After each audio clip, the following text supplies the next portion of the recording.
How to change your profile picture in Zoomerang. In this video, I'm going to show you how you can easily do it. First of all, open the application.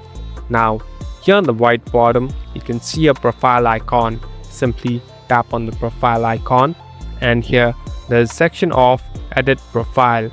Tap on Edit Profile. So basically, this is the place where you can make different changes in your profile. Here, you can even make edits and change it.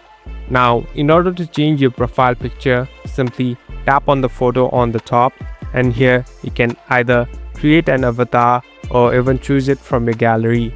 So it's up to you and the way you want to customize. Here you can select the one that you like, and at last tap on the stick button. So you're all set to go. Now the profile picture is completely changed. Thank you for watching this video. I hope this video will help you.